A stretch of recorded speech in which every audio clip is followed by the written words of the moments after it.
Thanks, Javans. Someone had asked a question recently that if I am pure awareness, then who is that one who is enjoying or who is experiencing sorrow, happiness, joy, fear, doubt? Who is this entity, he asked, that is experiencing all this if I am that pure awareness? So I had just mentioned that I'll try to make or shed some light as much as I can on this page here. So, shifting into awareness is again shifting into that pure awareness, that pure state which I really am. This is the soul. The pure awareness is what we call as the soul consciousness, which we are the real I, what we refer to as the real I, without any kind of traits, any kind of identifications, any kind of gunas, any kind of qualities or attributes, attributeless completely, which is pure consciousness. The whole universe is one consciousness, and we are sparks of that consciousness. So it is just like we are saying, we are splitting the mass consciousness, one consciousness that is infinite, into bits and pieces, because it's just like separation from that huge one ball of light which is infinite. So when you separate, just I'm saying just for some example, so if you separate or blow up lights into a billion or zillion pieces, what happens is all that light becomes one particle of light. So we are like that, a speck of light, you can say, just to refer to consciousness as light. So we are one speck of light. So each speck of light is as pure as the mega light, or that one light of consciousness, the main source, is as pure as that. See, this is from where we so confidently say, I am Shiva. That one supreme consciousness, which does not even have a form, no identity, no gunas, nothing, but it's pure awareness, that when it's divided into pieces, also is a child of Shiva, is a part of Shiva. So that is how we refer ourselves to I am Shiva, or I am that I am, or Aham Brahmasmi. Brahmasmi means the Brahman. Brahman, not a caste person, but Brahman means the pure quality of that source, the pure God consciousness. That is what is referred to as Brahman. So Aham Brahmasmi, I am that Brahman, or I am that I am, that what we call as I am that I am. So anyways, these are more like philosophical stuff, and this looks so philosophical, so I don't want to get into that, just explaining I am that I am, but I'm trying to make it more practically feasible to our minds, how much we can digest and understand this. So I'm splitting up this one mega light as bits and pieces of that consciousness. So if we understand we are sparks of that divine, we are pure just as that one source. So we are pure as God divine. That is why I am that God. I am God himself. And if that pure consciousness has created this entire universe, this entire cosmos, so if I am a speck of that being, that source, I also become the creator, because I have the same quality. That is how we say I am the creator of my own destiny or fate or whatever I create. So I become my own master. I am the master of my destiny. So if we understand till here, then going a little more deeper will be useful. Now, if I am that pure awareness and pure consciousness, for that we have to understand the God consciousness. Then only I will understand what am I as pure consciousness. Because if we have concepts about God, God is not a concept. God is not an identity. It becomes an identity for us to study God more, because without identity people cannot study. If I say God has no form, God is everywhere, and God is invisible, I'll say it's very difficult to relate to. That is why our minds want to capture that nothingness into somethingness. And that is where the form comes. So from the formless Brahman or the formless God comes a form, which we call again Shiva. For example, anything you might call it, Shakti, Shiva, Allah, any even Allah is actually that formless one only. The pure Advaita, if you see Islam, they refer to pure Advaita, they worship the formless actually. Actually, it's a little contradicting. You cannot worship the formless because worship happens only when there is duality, and duality means form. So, beautifully in many religions, including Hinduism, there are different concepts of that form. So, a different form is given, an identity is given to that. The moment you give it a form, it will have attributes. That's the catch. It will have attribute. Even if there is the highest form, it will have at least the sattva attributes, the quality. It might not have rajas or tamas, the most divine, but it will still have high amount of sattva. So all the gods and goddesses have huge amount of sattva, and maybe very almost negligible kind of the other two gunas. But these attributes will automatically come with form. That is why we say the formless is the purest, because it is attributeless. It is nirguna. Attribute means there is guna. Transcending the three gunas is what we call as gunatit. Beyonding, going beyond the three gunas. So when we go beyond the three gunas, we become nirguna. That is why the Shiva, the formless Shiva, without any form, the Shiva consciousness is referred to as nirguna Shiva. Sorry. So that is the highest and purest source of that I am. So, being students of Advaita, if we understand this, and this is all coming from our ancient scriptures of Vedanta itself, everything is very, very clear there. But as students of non-duality, Advaita, we have to be very serious on this. Then only the concept of I am pure awareness will be understood. If this is not understood, and if we are stuck with forms, there is nothing wrong in form.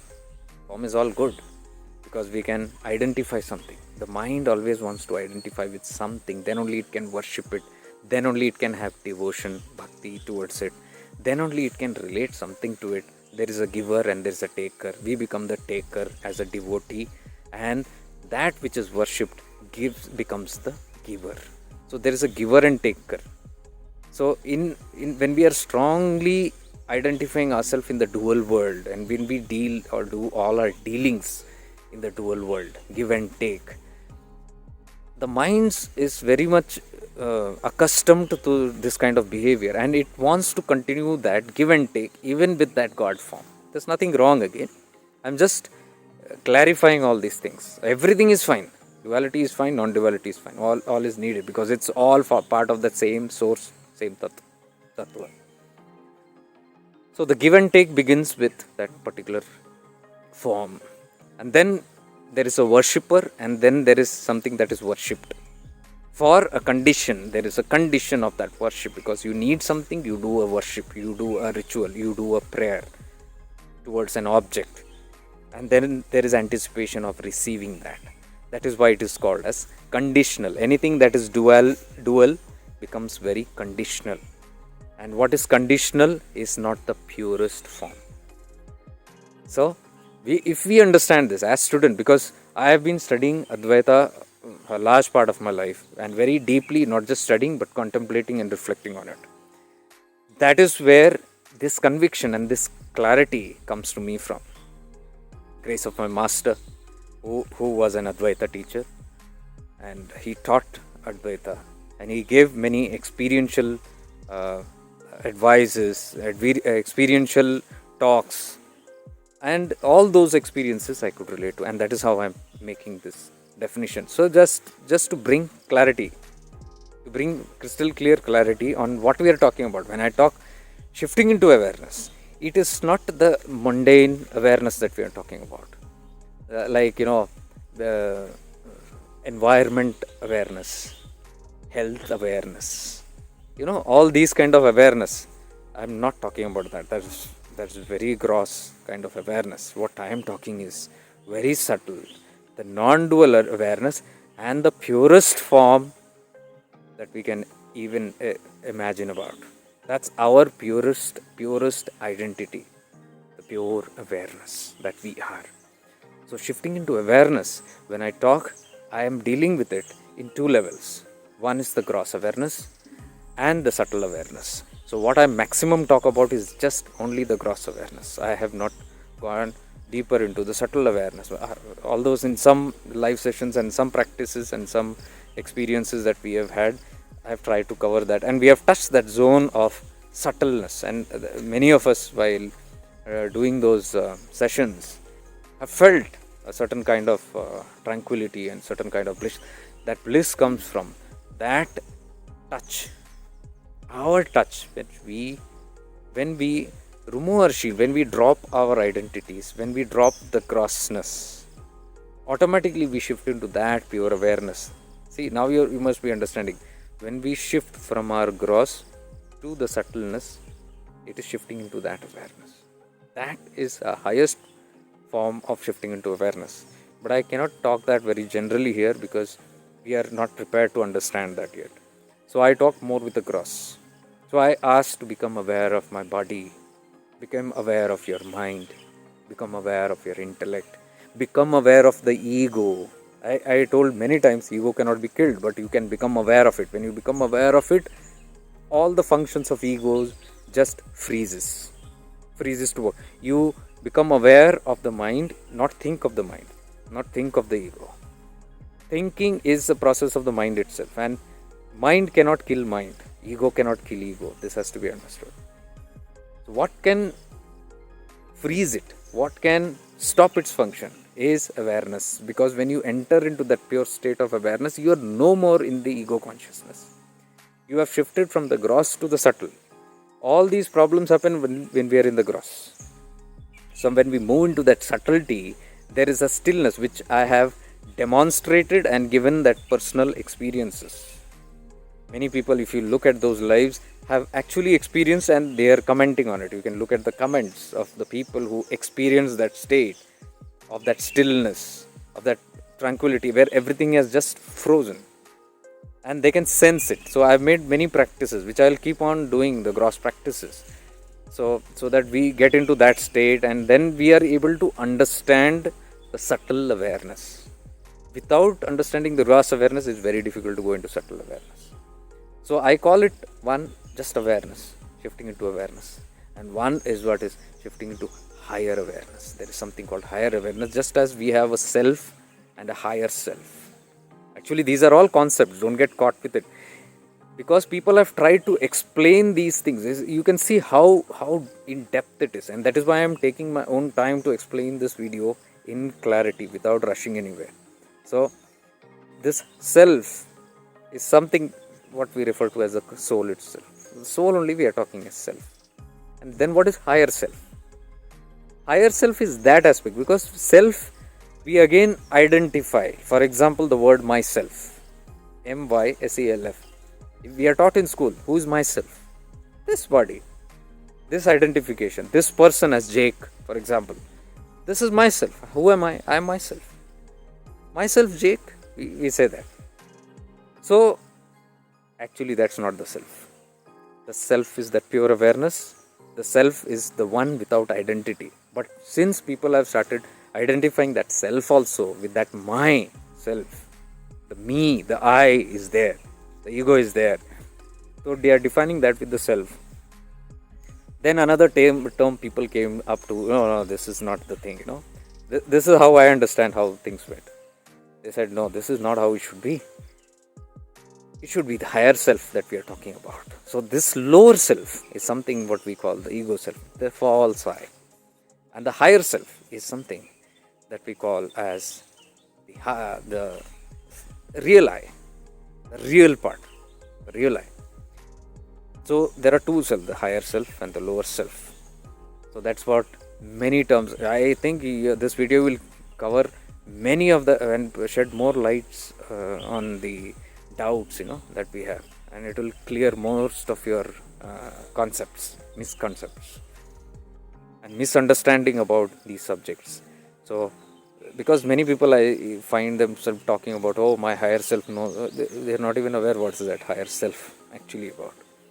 So who is this person who's becoming aware of the higher self and who's saying my higher self knows? This lower self, this ego mind. Now ego, when I say, many people reflect back to it, it's a jerk reaction. No, I don't have ego. We are not talking about pride. Remember, because I use this word ego a lot, I'm not talking, oh, he's a egoic person, or he's got a lot of pride, or he's got a lot of attitude. No, we are not talking about, those are all cheap talks again. When you're talking Advaita and we're talking about the Brahman, the pure consciousness, whenever we talk ego, it is this false identity that I call myself as something, I think myself as something. I separate myself from that pure consciousness and I give myself an identity that I am this person, I love these things, my name is this, I belong to this country, my parents are this, my lineage is this, blah blah blah blah. It goes me, myself, I, me, myself. It is all focused on that. So we are moving from this zone by understanding what's this self. So the ego that I'm talking is all this identification, the false identification which we believe as me, because we have lived our entire life believing that this is the truth. We have been taught by our parents, our teachers, our societies that this is you. What is your name? What is your age? Which country do you belong to? What is your parents' names? What is your parents' occupation? This is what the child is taught. So the child actually starts identifying itself with all these falseness. And it is actually taught, the false I. It is actually taught in school, right from starting. Why school? Even the parents begin teaching, this is you, this is your name, this is your father's name, this is your mother's name, and this is your body, this is your body part. See, they are not even teaching that this is your body. They are indirectly teaching this is you, this body is you. From there that concept comes, I am this body, I am this personality, and it grows and it becomes very strong. By the time it reaches adulthood, it is convinced that it is the body, it is this ego, it is this mind, it is this intellect, it is this feeling, it is this emotion. So everything it says that I am eating food, I am feeling sad, I understand this. There is somebody, that's an entity. So I'm coming to details to that question itself. So what has happened is over a period of an entire lifetime, you have created a very beautiful identity, false identity of I. And then you begin associating with that I. The child, the adult now begins identifying as I. This is I. So this is the false I. What we're talking about. This is the egoic I. The one with the ego. Again, I told you, ego is not pride, vanity and all that stuff. Don't get caught up in that. Because then suddenly we will, no, I am not ego. And then we are taught even in many spiritual schools that, the ego is the problem. You have got to kill that ego, remove that ego. You cannot remove it because you have grown up in that. You have lived your life identifying with the ego. You cannot just say, even if you try, you do even years of meditation or years of austerities on this to remove the I. It's not very easy. You can remove the identification with that I, but that I-ness will remain, that body will remain because the body is I. What has to be removed is that identification with that I, not the ego itself, your identification with that ego. That has to be removed. And how do we do that? By shifting into awareness. Because when you go into awareness, you see this cluster clear. That this is not you. You come to know that I am not this body. I am not this feeling. I am not this experience. I am not this emotion. I am not this idea of who I think I am. I am not the one who is experiencing this happiness. I am not the one who is experiencing a certain experience. All that becomes very, very crystal clear when the space of awareness. So that is what I am trying to teach the people, is to shifting into awareness. All gross talks only, but we start with the gross, and slowly as we experience the gross, we start entering into the subtle. So this is what the identity of the ego is. There is a personality, there is an identity, there is an entity. Because that person asked question, beautiful question, that if I am pure awareness, then who is this entity that is experiencing this? Now it might have become very clear to you. Who is this entity? It is not the pure awareness. It's not the soul who is having this kind of an experience. The soul is watching the false I experiencing it. Who is the false I? This false identity, this false personality, this entity called I, called whatever name, Mr. XYZ or Mrs. XYZ. Now the identification with that is so strong that it is not saying that I am watching this identity. It says that identity only is me. So that is where all the problem begins. And then this is the identity that suffers. So the question was asked, who is the one who is suffering? And who is the one who is enjoying? Who is the one who is having happiness? It is this entity that is actually suffering. So how do we transcend this suffering? By transcending this identification with this personality. How do we transcend? We move from this zone of identification to a zone which has no identity. We move from this gross identity to the subtle. We move from the ego consciousness to the pure awareness or the pure consciousness. So this must be very clear to you now. Now in the practices, and these are coming from my own reflections, deep reflections when I was in Tiruvannamalai and all this, everything is like, there is wisdom. Okay, one is the wisdom. What I am saying right now is all wisdom. But when you actually put it into practice, when you start practicing this awareness, when you go deeper, you have experience of that wisdom, and that is a gold mine. Only your experience will give you the conviction of that wisdom. And until you have this experience of that wisdom, you cannot call that wisdom. It is knowledge. You have knowledge of it. When that the knowledge converts into wisdom, is when grace depends upon you, and that grace allows you to experience the knowledge that you have. When you experience the knowledge, the same knowledge turns into wisdom. And wisdom is something that is your prized quality or prized possession, you can say, that you have. What you have earned here on this planet is this wisdom with experience. So in our lineages, like the lineages that I come from, my master Abdul Shivanand, and the lineages that he came from, great masters, they were all told, do not speak of anything which you cannot make others experience. So I've got this in my heart and soul. So whatever I talk, whatever subject I talk, we can experience that, and that is what I try to do. I try to give that experience, and many people have had that experience. So it's an experiential wisdom that is a possibility. That's just not knowledge. That's not preaching or teaching. It is something that we can experience. And I'm telling you, if you actually do it, if you actually seriously follow it, you can experience it. And the moment you experience everything, new horizons open, new dimensions open, new wisdom, the light of wisdom opens within you. This is all light. Anything that we shed light upon in the darkness, and that transmuting into light, is a divine quality. That is why this name also I put as Jake Light. The light that illuminates everything. It sheds all our ignorances, all the darknesses. It puts light on the darknesses. All these videos that I am making is to put light on the darknesses. So this quality of light is very important. Now what is this light? This light is referred to as pure consciousness. You see in all the religions, you see in all the scriptures, if you see, light is always the referral point. That is referring to God. The God consciousness, the pure consciousness. Any area of field you see, they will refer it to as light, because light is the purest form of form. the form that we identify.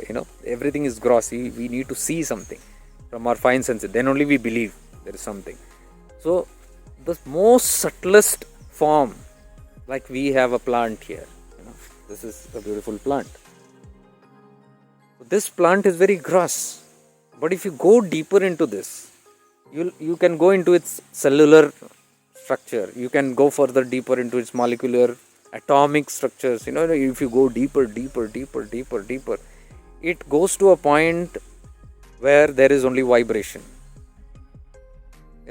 Science says this. The atomic dance, the atoms are dancing, at a certain frequency and at a random rate, and infinite number of atoms. It is said that the atoms in a particular grain of sand is greater than all the sand put together, the grains of sand put together in this universe. You can imagine that at one grain of sand. So you can imagine the beautiful creation that we live in, what it might be. We cannot fathom it. We cannot fathom it anything with the logic mind. This is what I try to make people aware. Do not try to fathom this or understand the science, spiritual science, or the science of the soul with the logic mind. Do not try to understand the mystics, the enlightened beings who have transcended all this and are living in that space, talking from that space, conveying messages from that space. Do not try to read their messages and decode it with the egoic mind, with the very limited gross mind, logic mind. It cannot hold it. It will either confuse you, or the mind will refuse to believe in something like that because it has no proof, valid proof. And that is why science does not have any answers to what I'm talking about right now. This is very experiential knowledge, experiential wisdom that becomes. It cannot be explained by science because science has limited itself to the five senses. Anything that can be perceived with the five senses, that is touch, smell, taste, hearing and seeing and smelling. These are the five senses. Anything you can perceive through this only is valid because it is evident. Otherwise it's not. And here what I am talking is not about the five sense, it is about the sixth sense. A purified sense. When you transcend the five sense, you go into the sixth sense, which is all intuition based. It's the third eye, we call it.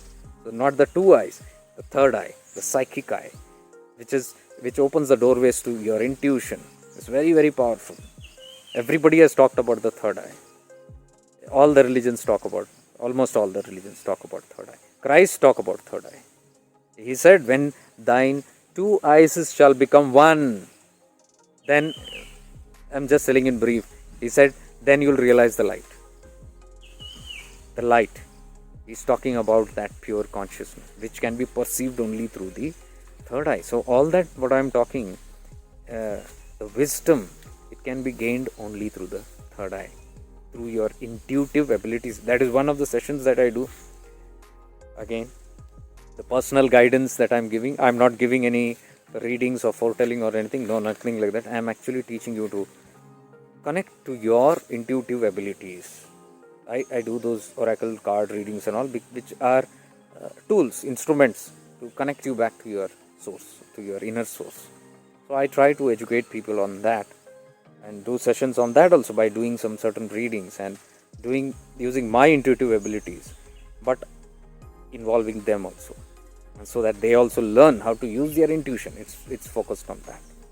So many people misunderstand this thing like, oh, this is some future foretelling. No, it's not.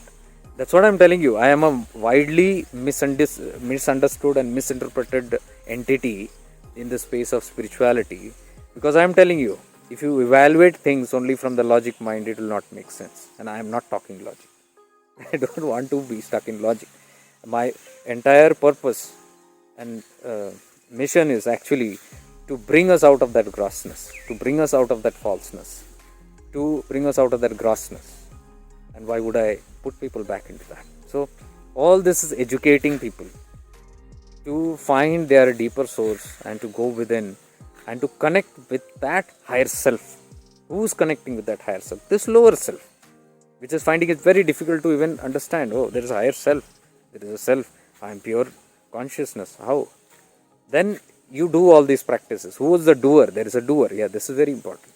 The doer is the egoic entity. When we call an entity, an identity, automatically there is doership. Because when I identify this is me, then this person does a lot of things. This person, when I say, I'm Jake Light, then Jake Light does these videos. He's a doer. He does a session or does post something, does travel, does eat. Who is this? This entity. The doer. Does means do. Doer. The one who does is the doer. So automatically we become doers. The moment we identify ourselves with the lower self or the ego consciousness, whether you like it or not, we become the doers. Now many people say that you should not be the doer. Don't be the doer. Shun your doership. How can you shun? You cannot shun doership with your mind by thinking, no, I will not do this. You cannot. For that you have to go into that space which is non-doership. Which is the non-doer? The real I. It doesn't do anything. It's just a pure awareness, pure witness.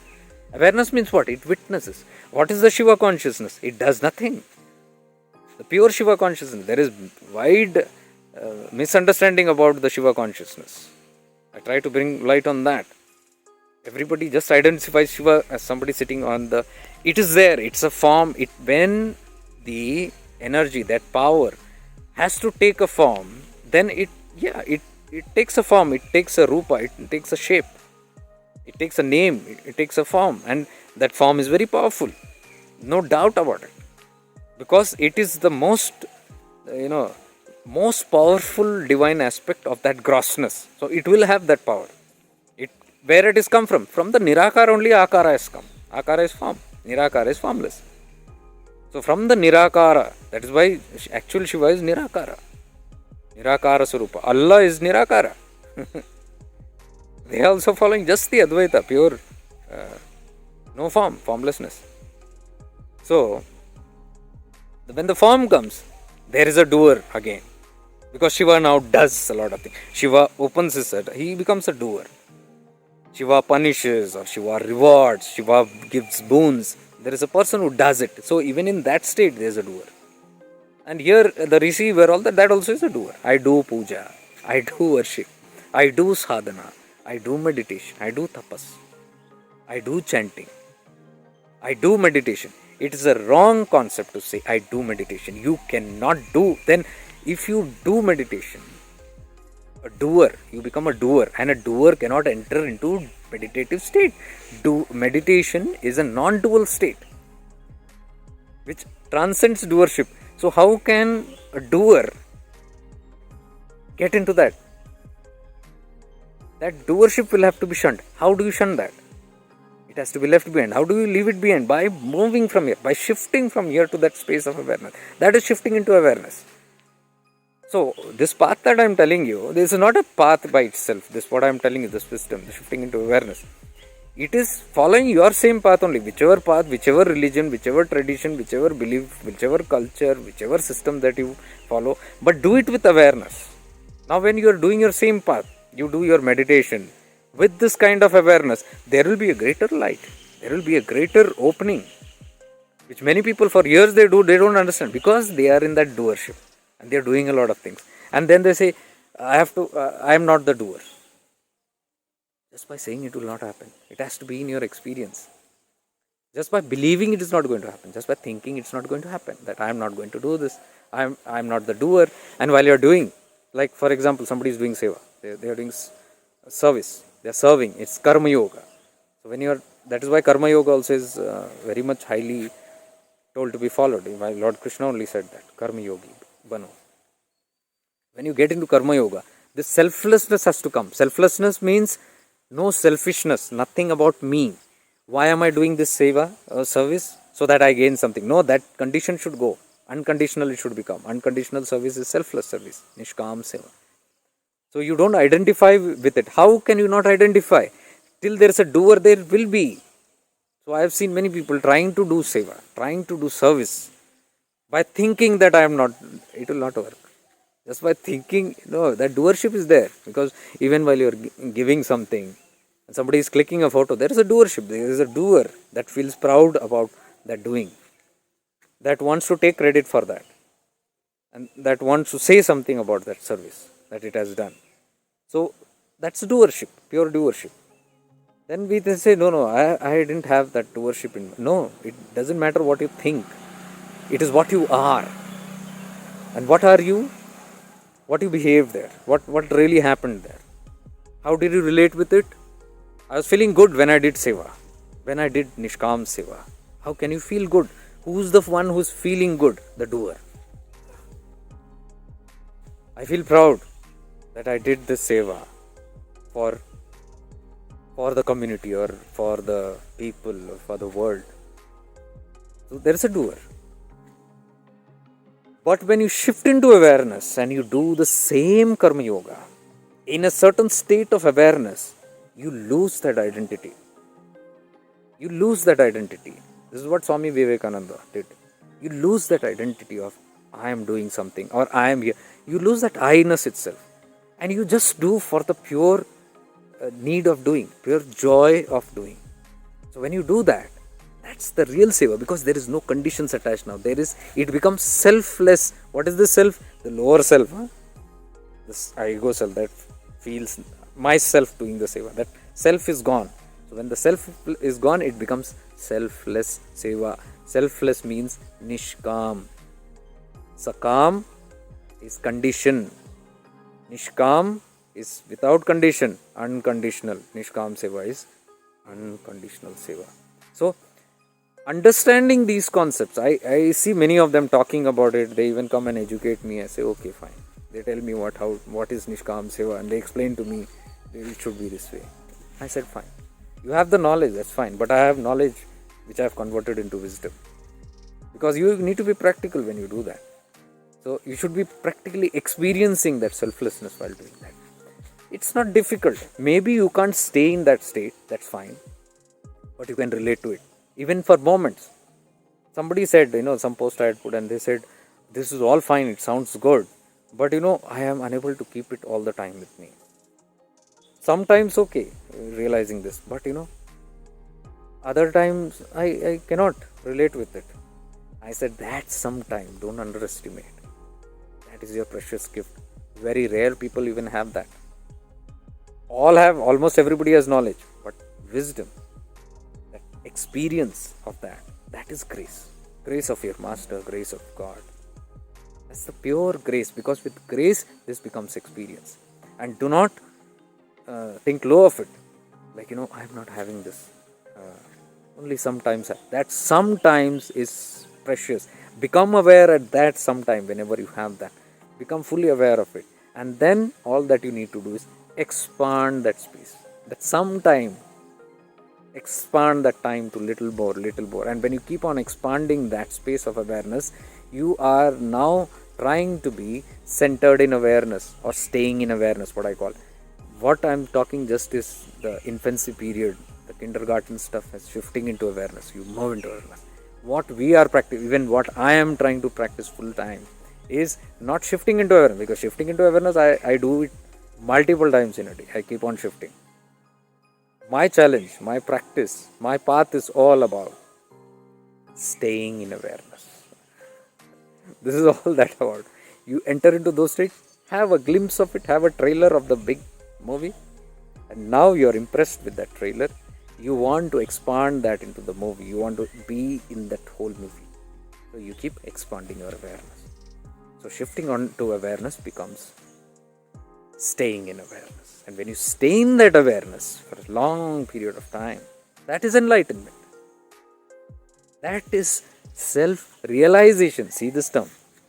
Again, let's go deep into this. Not just knowledge, but deep wisdom. What is self-realization? Everybody talks about it. I see so many posts, everybody is talking about self-realization. But what is it? What is the self? This self is that higher self that we are talking about. This self, this real I, that is pure awareness. I know it is knowledge. But now I have to experience that self and see How am I pure awareness? So when I keep shifting into awareness again and again, and I become centered in that, and I start staying in awareness, then I start experiencing, and I realize, now not knowing, now I realize experientially that I am that self. I am that pure awareness. So when you realize that self, that is called self-realization. So how can you realize that self? Not by the glimpses. Glimpses are you are becoming awakened. You are awakening, having awakening and having enlightening moments. So you are becoming enlightened and all that stuff. But the self-realization is when you are centered, and it gives you a thorough conviction that you are that self, and this self is not separate from that self. These things, what we see as all different entities. No, all this entity is one. That is the realization of that self. This is known as Atma Gyan. Atma is soul or self. So the wisdom, Gyan, not knowledge, the wisdom of the self is known as Atma Gyan. And when this converts, this Atma is a part of that Parmatma. Parmatma is God consciousness. So from that God consciousness comes this speck we discussed in the start of this video. From that big consciousness, the whole consciousness, Parmatma, this ansh, this speck, the spark of light has come, which is Atma. So that is Parmatman, this is Atman, which Vedanta refers to as. So now this is Atman. And when this Atman becomes identified as a Jiva, Jeev, the creature, the living entity, it becomes Jivatman. That is what Chidakasha Gita says, in the Jivatman is the Atman, and the Atman is the Parmatman. Are you getting it? In this entity, this egoic self, the Jivatman, there is an Atman. I realize, and when this Jiva, this entity realizes that there is an Atman in this, it is called Atma Gyan. And when I realize this Atma is that Parmatma, that means that Parmatma is there in everything. There is that Atma, there is this Atma. All the multiple Atmas that we see around us are coming from the Parmatma. So, if these entities all are Atmans coming from the same Parmatman, that means it is all one. It is coming from the same source. It is all light. It is all one. When you get this wisdom in reality, in experience, and you experience the oneness, everything is one. There is nothing separate. That is called Brahma Gyan. See, Atma Gyan say Brahma Gyan. So, self-realization say God realization. That knowledge becomes Aham Brahmasmi. This Aham, this I, ego. Aham is ego. This entity, this Jivatman, realizing the Aham, realizing that this one, Atman only is that Parmatman, is Aham Brahmasmi, or Tattvamasi. See how deep it is. I thought I should make this video for a very long time, but that kind of environment and that kind of a space which can transcend me into that zone and make me say this, I was not finding it. Today I found it, and I said this is the ideal time, and it's a divine place here, and energies are beautiful, and it has taken me into that realm where I can easily convey this. So here also I am trying to tell you, it's not the entity that does it, it is something else that does through the entity. This is shifting into awareness. When you shift into awareness, you don't become the doer. You are not giving a Gyan here. Gyan is given by the entity that belongs to there, the knowledge. But when something flows, this is what I try to again tell you. When you align into that awareness, there is something that flows through you. What is that something? That tattva of that Paramatma.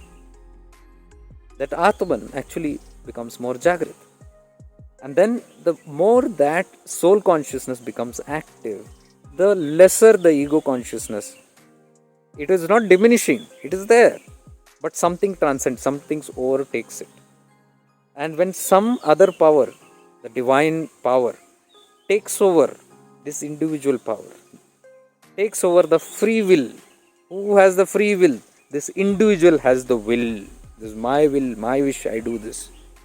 So it is my free will. Everybody has given the freedom to choose your own will. God has given this quality. You can take your own decisions. So when I exercise the freedom to use my will, it is called free will. But when I start realizing that Parmatman quality in me, and I start connecting and living in that pure space of awareness, then there is something that is overtaking me and talking through me or walking through me or doing things through me. Then I don't become that doer, because I've shifted to that space, and that space is working through something, through that entity. And when that knowledge happens, then that knowledge turns into that wisdom, then this doership transcends. This doer starts evaporating, and there is something else that takes over. So this free will is no more. Then what happens is something that we call as divine will. Free will converts into divine will. When you shift into awareness. If you are in gross awareness, free will dominates. If you are shifted into awareness and you are centered in that awareness, pure awareness. Awareness is what? Again, I told you, it is the soul consciousness. It is the self consciousness, the higher self, the real me, the real I. So when you are centered in that, and when you are functioning in that, then what functions through you is the divine will. The Parmatman works through the Jivatman. Are you getting it? This is surrender to that will. This is what we call aligning to that God consciousness, aligning to that pure awareness, and allowing that space or that pureness, because the pureness knows what is for your highest good. That takes over. And that starts working in which way? So when we surrender the ego-ness, then we surrender the I-ness. So it's not about, surrendering my vanity, my pride and all, because that's our prized possession. The ego cannot give up with it. So when you challenge someone, give up your ego. You're just telling that person point blank, give up your personality, give up your identity, give up your name, give up your form, give up the things that you possess, give up your titles, your name, your status in society, and your pride, your anger, and the lust. So many things you're telling him to do, which subconsciously that entity reads it. When somebody says, give up your ego, it feels threatened and it will challenge that in some way. Consciously it might say, okay, I'll give up but subconsciously there's a conflict. Because why? Ego cannot kill the ego. Please understand that. It is like the ego is trying to commit suicide. It won't, because ego's quality is to survive and thrive, to get that importance, to get noticed, to become superior than anything else. It wants to dominate. It wants to control. It wants to have the supremacy over everything else. The ego does that. You can see, I'm talking on individual level. You can see how the individual I has so much of supremacy on control over self. It wants to dominate. See, even if you have a divine thought, the ego will control it and it wants to dominate. It wants to survive. That is why many people can't get into meditation, because so much of body consciousness. It will not allow you to get into that because it wants to dominate. The mind wants to dominate over you. What is the mind? Mind is ego. Where are the thoughts coming from? Thoughts are coming from the mind. Where does the mind come from? It comes from it is born out of the ego.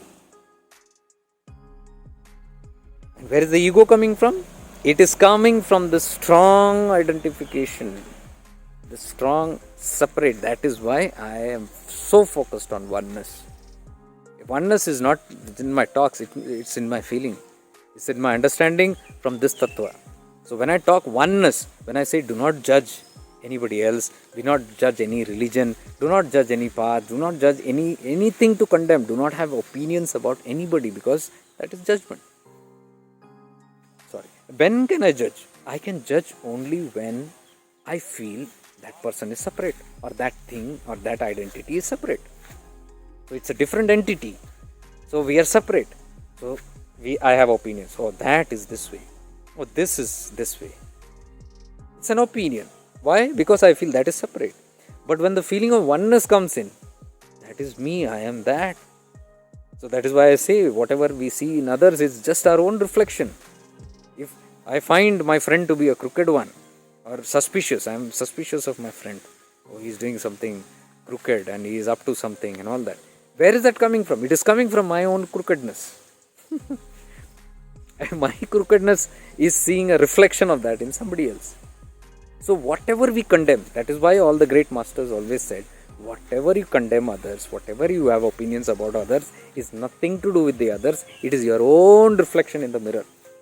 What you cannot admit to yourself, you are throwing it out to somebody. And if you want to know who you are, just look at your opinions that you have about the world around you and life around you. That is you.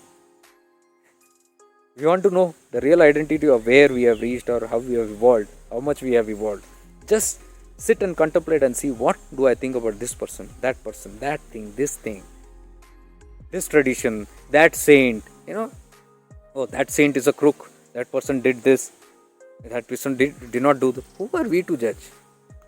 We do not know a thing about it. Who's judging? This I-ness, this separateness, which feels that is separated, this is separate. And who's doing all the gameplay? The senses, 5 senses. The limited, very limited sense. If you leave the 5 senses and enter into the 6th sense, higher intuition, you will be able to see through certain aspects, what I am trying to talk in this video, you will be able to see some certain aspects in that being whom you are judging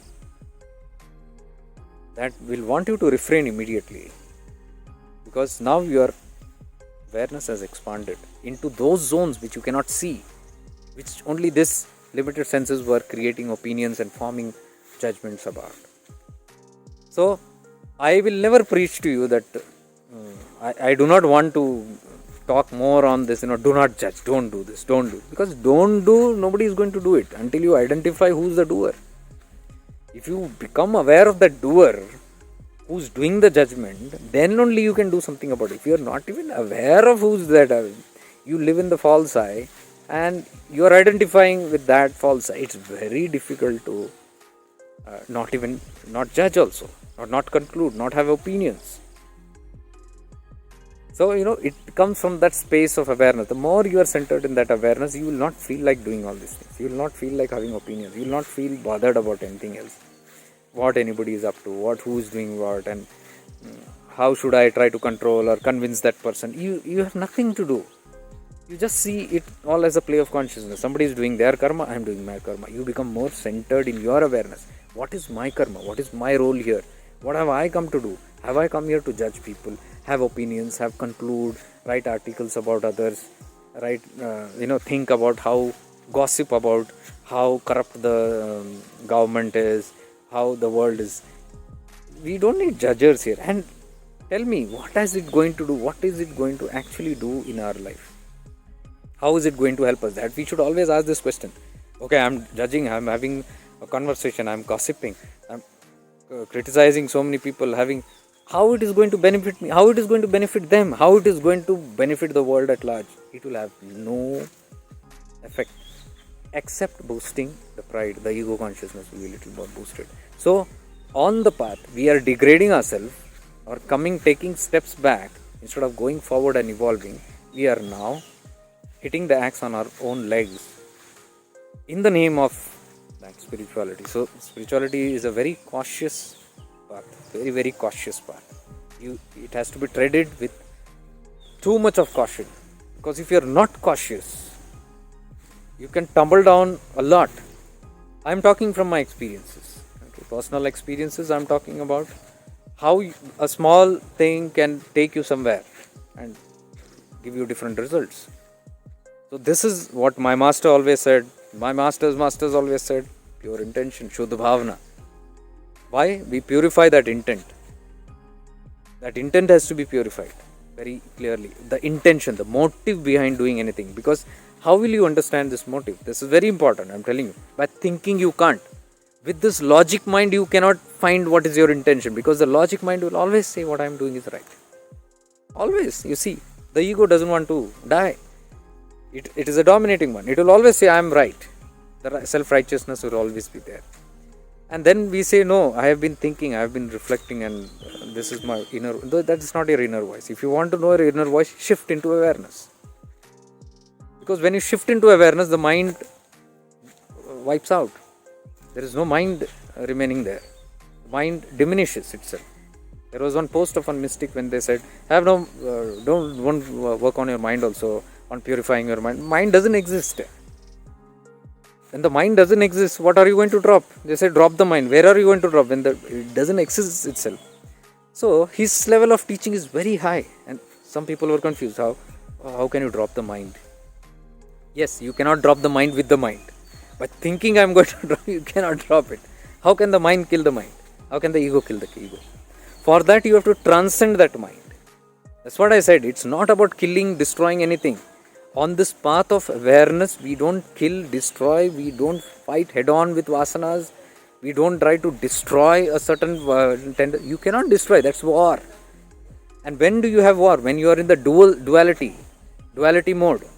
There is I, the doer, who is trying to kill something. There is two things there, two entities in there. You are not two entities, you are just one entity. Not even entity, you are just one pure awareness. It's not even an entity. That immortal, that infinite space of consciousness. You are that. That is what we got to realize on. So when we are centered in that, we leave this grossness. This I-ness goes. And this person that now claims that it is the doer starts shedding off this doership. And slowly it transcends into that self zone. So that is the point where we come to realizing who is this self is all about. And our journey is all about that. Coming and being centered in that space of awareness, pure awareness. So when I now realize I am that pure awareness. So I am going very step by step, and I hope this is in detail. This will give you very crystal clarity about the whole concept of the soul and the journey of the soul. So once now you realize about this awareness, that I am pure awareness, this is the point. Now when you question, who is the one who is enjoying? Who is the one who is experiencing bliss? Who is the one who is enjoying experiencing sorrow? You'll see there is another identity. This is that doer identity that is enjoying and feeling and experiencing everything. Are you getting it? So who is the experiencer? That is what has to be probed on again and again. Okay, I am not this experience. Then who is this one who is having this experience? So when we do this kind of, this is what Ramana Maharshi always taught, the who am I method. Who am I truly? He said, keep on inquiring, who's this? Okay, this one is doing this one is doing meditation. So who's the meditator? Go and find who's the one who's doing meditation. And when you find, okay, there is somebody doing meditation, now find who's that one who's seeing that meditator. That is you. That is that pure awareness. That is pure consciousness. That is watching somebody, this entity do certain things. It is meditating, it is doing tapas, it is chanting, it is singing, it is praying. We believe I am the devotee. I am the one who is praying. I am the one who is singing. No, I am not the one who is singing. I am the one who is observing the one who is singing. Get that? So this, we have to keep shifting and then questioning and doing this self-inquiry. I found this very beneficial when I was in Tiruvannamalai. I could relate with what Ramana is trying to actually convey there.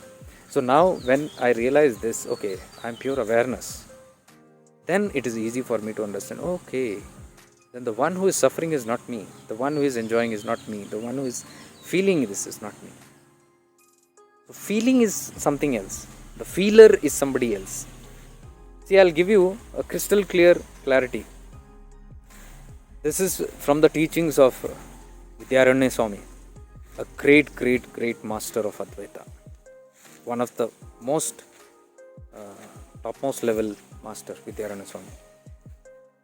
He taught about very clear concept of understanding this consciousness. He said the pure consciousness is like the sun.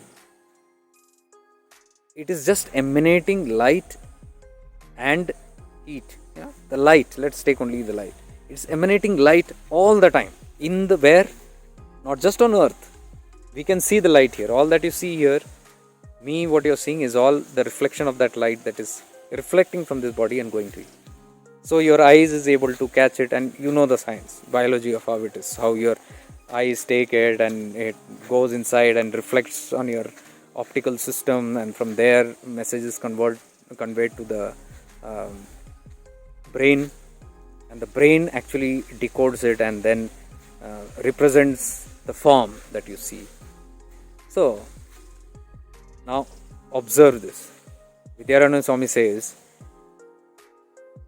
it's the pure consciousness, the God consciousness is like the sun. It is emanating that light at all the time. We are seeing light here now. In darkness, in night, is the sun absent? The sun is not absent. But there is something that is, actually preventing the light from reaching this part of the earth. Whatever that is, there's an object, there's something that is preventing, and that is why you can't see it. But that doesn't make it absent. So the pure consciousness is just like that. It is shedding light on everything. This pure awareness, you can take it as this sun. It is there. And in night means in sleep. You go into sleep.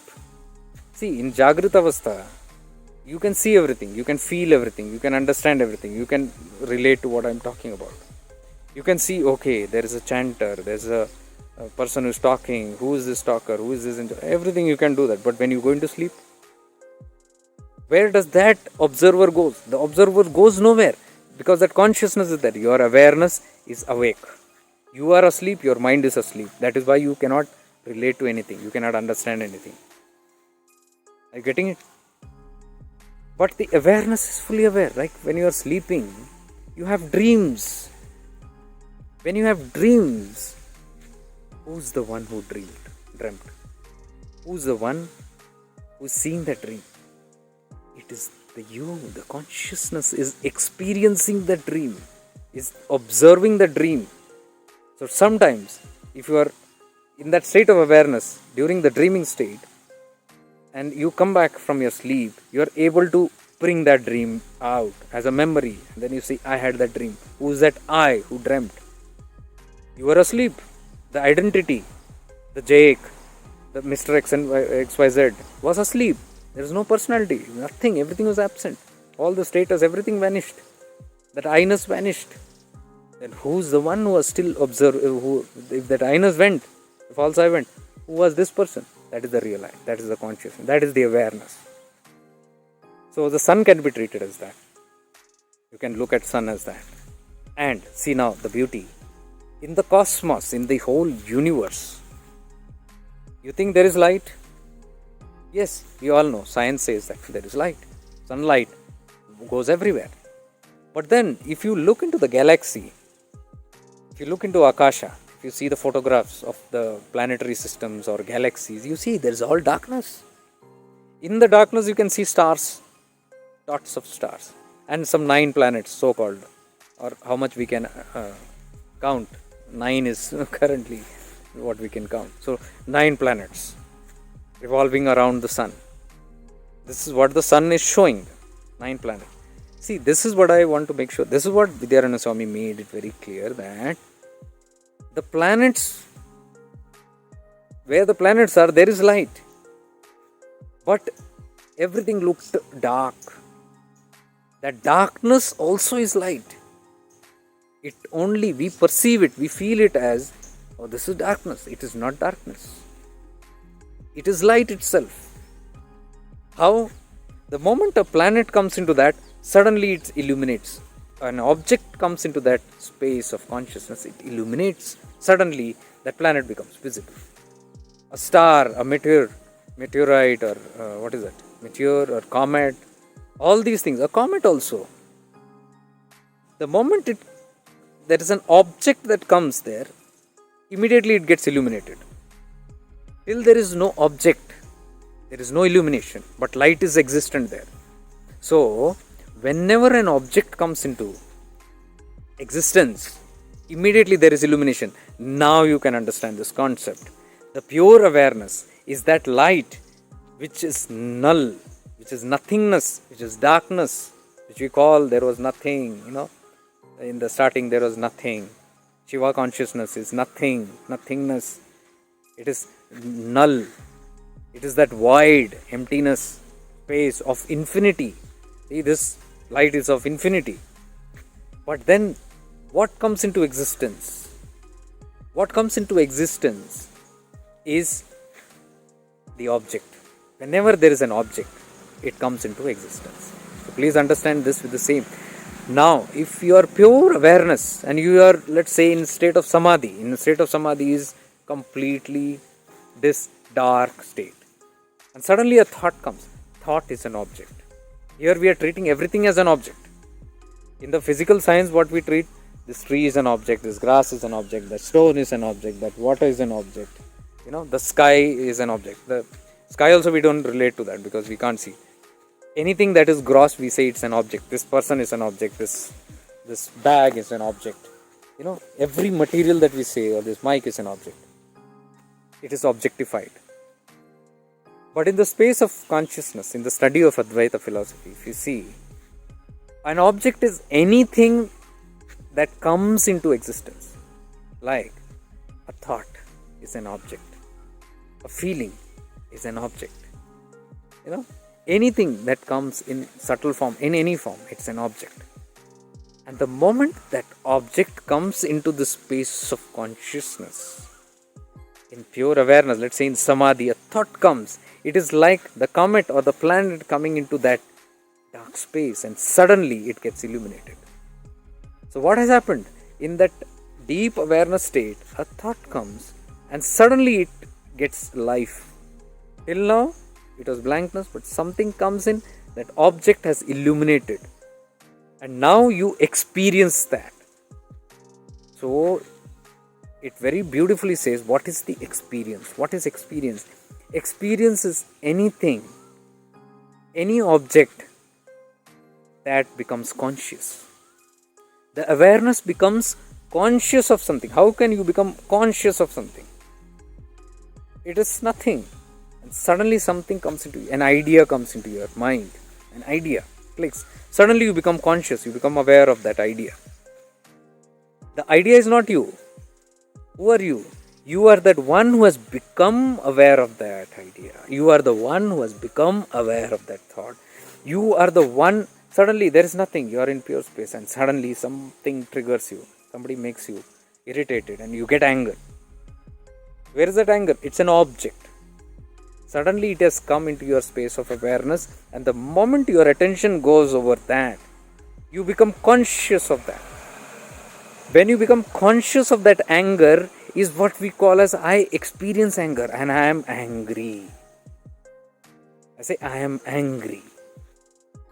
I am happy. I am sad. Something, some memory. See, a memory of some past incident comes into my space of pure awareness. The moment I become aware of that memory, of that object memory, it illuminates like the sun has illuminated the planet.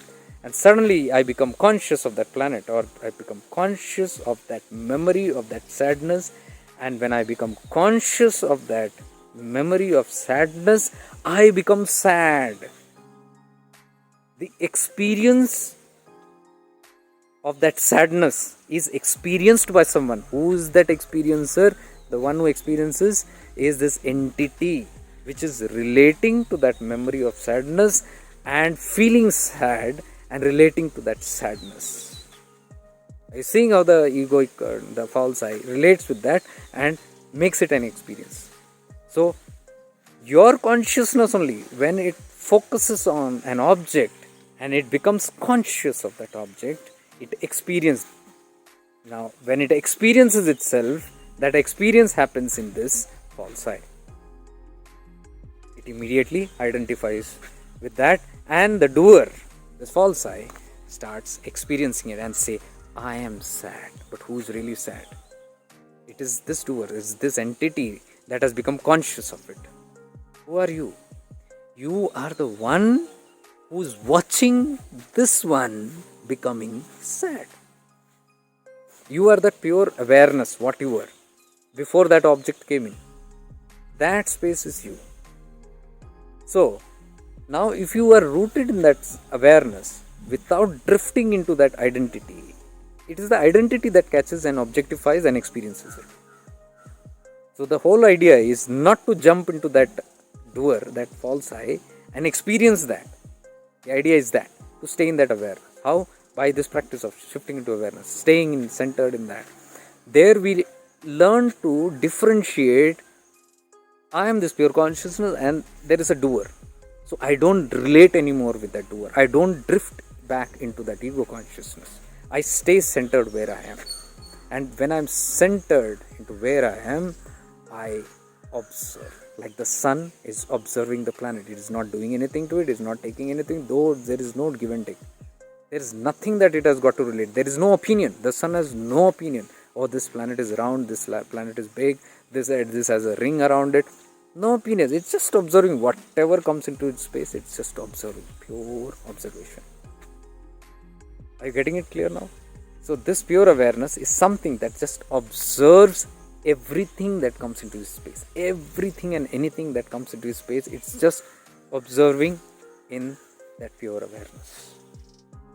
But the moment you drift into that entity, you allow that drifting to happen, then that entity is the one who is relating to it and suffering. So I believe I have cleared a lot of doubts on this, and this might bring a lot of clarity to you about non-duality and what is duality and the Advaita philosophies and what is awareness about.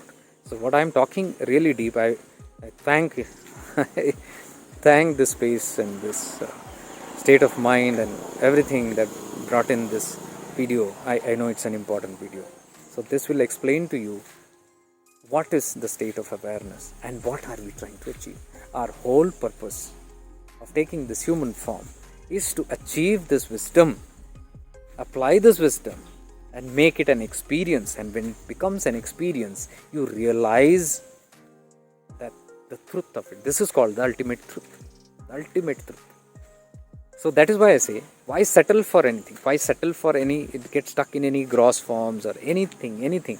Move beyond it.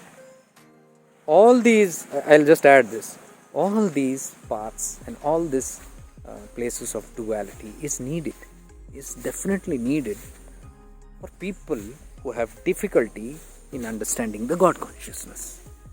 So what we say is, okay, I have difficulty in understanding the God consciousness. I cannot go deep and understand that tattva. I need to have a form. I need to worship it. I need to have devotion to it. All that is well and fine. But I am telling you, this path, what I am talking, is beyond it. Beyond duality. Because sooner or later, now or then, you got to come to this state only. So it is our choice. There is nobody telling you this is right or that is wrong. Everything is correct. Whoever is in which stage of evolution will go through those phases. So if somebody chooses, I am going to go in the dual way, I am going to go in the ritualistic way, worshipping way, it's all fine. We can do that. We can go through that space and then finally enter into that higher space. There are many examples of many mystics who have done this. Ramakrishna Paramahamsa, I often refer to him. He was also a dualistic worshipper of Ma Kali until he never had that satisfaction. He went on searching something within. He was not satisfied. If you read the Gospel of Sri Ramakrishna, all this is mentioned very much there. This is not what I am saying. So there he keeps on saying that I was not content. There is something incomplete. Something. Though he had attained to such states that if he calls the mother would literally could appear. He would talk to the mother, he would feed the mother, and it would really experientially happen. All those things do happen. What he was saying, still there is something missing. And when he was pondering on that, is when the Totapuri appears there as a guru there. That's the grace of the mother comes there, and he gives him the experience of what is non-dual aspect of the mother. He says, you are seeing the mother in that idol. She is much beyond the idol. She is there within you. She pervades everywhere. Ramakrishna cannot understand this. He wants to experience this. So he asks for experience. And that is when Totapuriji says, you have that dual concept created very strongly in your mind. I want you to destroy that. How? Ramakrishna asks. He says, whenever you see that image of that mother in your mind, take the sword and cut it into pieces. Ramakrishna is perturbed. See, he's so deeply connected to that dual thing also, so deeply attached to that. So these are all reflections that we got to do. These are all mighty souls who gave these experiences. So I am not saying anything. You just refer to this. You will at least trust Ramakrishna Paramahamsa, right? And then when he says, I cannot do that, because the moment I close my eyes, all that I see is the image of mother, and the moment I see mother, I get bhawuk, I get devotional, I get full of devotion, and I go into ecstasy. And what he used to have was bhava samadhi. The moment he thought of mother, immediately his mind transcended into something called bhava samadhi. He experienced that samadhi. But still at that stature also he was saying it's incomplete, something beyond it. Something within him that was saying that. So he wanted to experience, and Totapuri ji was trying to give him this experience by telling that mental picture that you have of duality, cut that with the sword. So Ramakrishna is now confused. He asks him, where shall I bring that sword from? And see what Totapuri says. He says, the same place that you brought your mother from. That means the mind has created that mother. Now, with that mind only, create a sword and cut that sword, cut that image of the mother with that sword. So both are imaginations. So he says, if you got to get rid of that duality, you got to do this. And Ramakrishna finds this very difficult. 2-3 times he attempts. The moment he closes his eyes, he goes into samadhi. He can't. Samadhi means it's a locked phase. He cannot come out of that. And he cannot. There is no doer also to cut it. The duality is vanished there. So finally Totapuri ji gets annoyed and he says, if you are going to waste my time, you sit here doing this, I am going. I have got to leave. So Ramakrishna pleads and again says, no, please, I know you can do this. I have that knowing that you can do this. So please complete it. So he says, then this is your last chance. If you don't follow my advice, I am leaving. He says, now close your eyes. And the moment Ramakrishna closes his eyes, he is going to go into samadhi, and Totapuri takes a piece of glass lying there and cuts his forehead, makes a cut on his forehead. And the moment he makes the cut on his forehead, this saint who is going into that trance, who is going beyond the body and entering into samadhi, suddenly with that cut, he comes into his body consciousness back, because that cut is denoting that on the third eye. Immediately when he comes into that body consciousness, now that doership is there, and now Totapuri is giving that, take the sword and cut right now. And now he is able to take that instruction, and he takes the sword and he cuts that form in his mind. The moment he does that, he feels an explosion. That mother which is there in his mind, the dual form, now explodes and permeates into the entire universe, into his every cell of the body, and he's realized the mother in its true nature, in its oneness. Everything is blissful, and he senses the whole divine mother everywhere. And he has had that realization. He has realized the mother in its actual form, non-dual Advaitic form. So it ends there. Wherever we start from, it ends there. And what I am talking is that space of non-duality. Everything that I am trying to share on shifting into awareness, it's all the ideas and concepts that we have of that duality. And when we have these ideas and we start following and repeatedly understanding and learning from these concepts and ideas, these is also duality, concepts and ideas are duality. But when we understand them and begin to have experiences, then we transcend even those concepts and beliefs. That is how the whole idea is all about.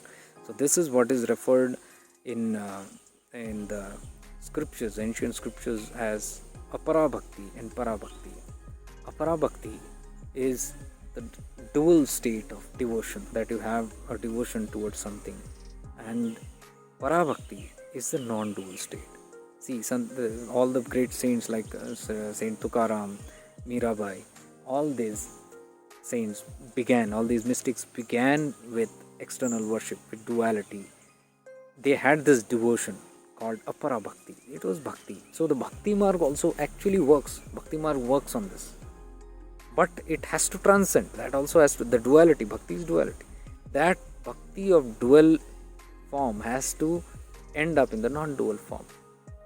So only when Mirabai, when she was worshipping Krishna, the image of Krishna in her mind, there was a dual, somebody exterior. But soon, her apara bhakti turned into para bhakti when she started realizing that Krishna was not external being, but in every part of her being, in every part of her cells, Lord Krishna was there.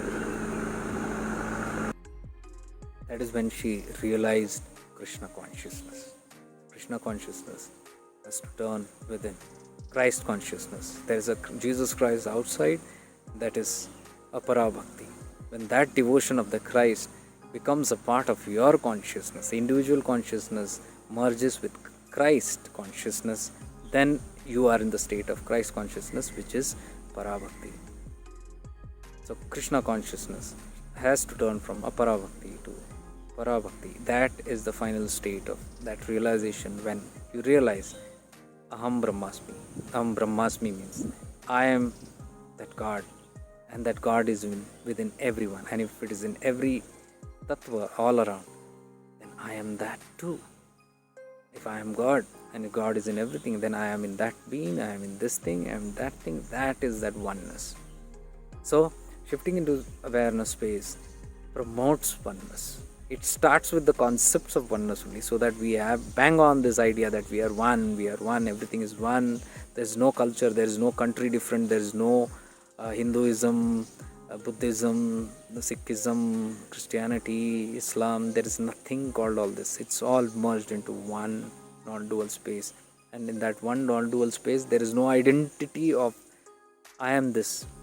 There is no patriotism that I am this country, I belong to this. Everything dissolves in Vasudeva Kutumbakam.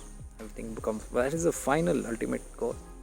So all the entire attempt is to do that. I hope that you support this kind of an effort and bring this essential knowledge to more and more people. Share this kind of pure knowledge with everyone, whomever you can, and try to touch their lives and try to bring a transformation in their individual consciousness to raise them to the highest. Let not anybody settle for any little things or petty things. Let them transcend everything and try to aim for the highest, if they can. If it is not in their this, because due to lot of other karmic structures and phenomena, then yes, let them go in their way. But those who can realize this, it becomes faster. The journey becomes faster. The evolution is faster. You hit straight to the bullseye, then roaming around, hitting this and that.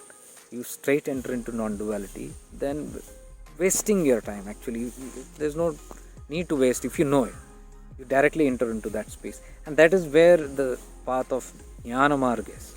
Jnana Marga is the path of inquiry. It inquires everything, and there you keep on inquiring using your intellect, and your intellect is purified to such a level that it can discriminate very sharply. That is when your viveka is hyperactive, when it is developed completely. So when your viveka is developed very nicely, it can see all these things what I am talking about. This is actually the viveka that is talking. It's discriminating everything in clarity. So that viveka will develop, and this is what the Chidakasha Gita talks all about. If you read the Chidakasha Gita, it is all about developing that discrimination, power of discrimination, by using the buddhi. Buddhi is intellect. The intellect is the instrument that can use this discrimination properly.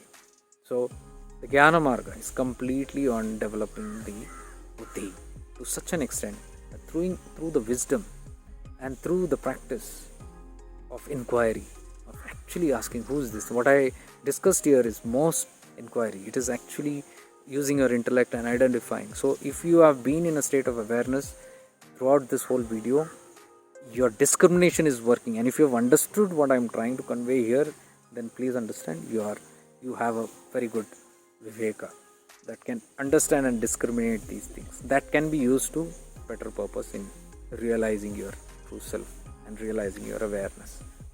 So that is, guys, what shifting into awareness is all about. So it's almost a 1.5 hour video, but I treat this video as very precious, and this will remain as one of the prime videos of this platform called Shifting into Awareness. and with lots of prayers for all our evolution, and that our awareness builds up every moment of our life till we reach that final pure state. Lots of divine love and gratitude to my master and to all the masters that I have been connected with whose grace this was all possible. Thank you, Divas.